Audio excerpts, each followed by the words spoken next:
Je vis seul dans un petit appartement au 3e étage d'un vieil immeuble. C'est un endroit calme, avec des voisins discrets et une sonnette qui ne sonne presque jamais, jusqu'à cette nuit-là. Il était 6 heures du matin lorsque le son de la sonnette a résonné dans mon appartement. Je me suis réveillé en sursaut, le cœur battant. Qui sonnerait à la porte à cette heure-là? Je me suis levé avec précaution, essayant de ne pas faire de bruit. J'ai regardé à travers le judas, mais le couloir était vide. C'était peut-être juste une farce. Je suis retourné au lit, mais le sommeil ne venait pas.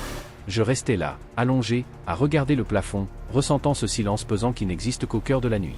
C'est à ce moment-là que la sonnette a retenti à nouveau. Cette fois, je me suis levé plus vite. J'ai regardé à nouveau par le judas et, une fois de plus, il n'y avait personne.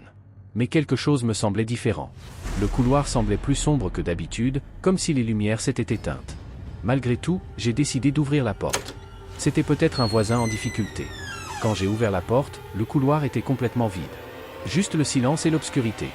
Mais quelque chose a attiré mon attention, une note pliée sur le sol. Je l'ai ramassée et suis retourné à l'intérieur, verrouillant la porte derrière moi. La note disait « N'ouvrez pas la porte la prochaine fois ». Mon sang se glaça. Qui avait laissé ce mot? Et comment savait-il que j'avais ouvert la porte? J'ai regardé à nouveau par le judas, mais le couloir était toujours vide. Je suis allé dans la cuisine pour essayer de me calmer, et c'est là que j'ai entendu 3 coups violents à la porte. Pas la sonnette cette fois, mais des coups fermes et délibérés. Je retournai à la porte en tremblant et regardai à nouveau à travers le judas. Le couloir était toujours vide, mais j'entendais clairement le bruit de pas qui allaient et venaient, juste devant mon appartement. Je restais là, figé, la note toujours dans ma main, jusqu'à ce que les coups cessent. Finalement, après un long silence, je pris mon courage à 2 mains et retournai me coucher. Mais le sommeil ne vint jamais et je passai le reste de la nuit à fixer la porte, attendant que quelque chose se passe. La nuit suivante, la même chose s'est reproduite. À 6 heures du matin, la sonnette a sonné. Cette fois, je n'ai pas ouvert la porte. J'ai juste regardé à travers le judas et, une fois de plus, il n'y avait personne. Mais lorsque j'ai baissé les yeux, j'ai vu une autre note sur le sol. Il était écrit « Bon choix. Mais ne regardez pas à travers le judas demain ». Ce soir, c'est la 3e nuit. Il est déjà 5h45 du matin et la peur me ronge. J'ai décidé de ne pas regarder par le judas. Je vais simplement rester dans ma chambre et attendre que ça passe. Quand l'horloge a sonné 6 heures, j'ai entendu le bruit que je redoutais, la sonnette a sonné.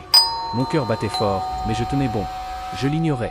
Après quelques minutes de silence, j'entendis des pas, suivis de 3 coups à la porte, puis, un autre bruit. C'était comme du métal qui raclait le sol, se déplaçant lentement d'avant en arrière.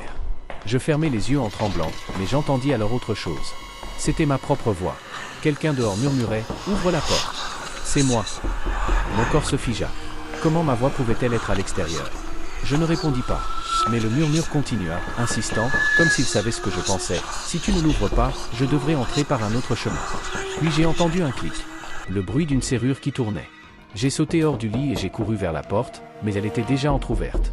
Avec la faible lumière du couloir qui se répandait à l'intérieur, j'ai vu une silhouette identique à moi, me regardant avec un sourire que je n'avais jamais fait.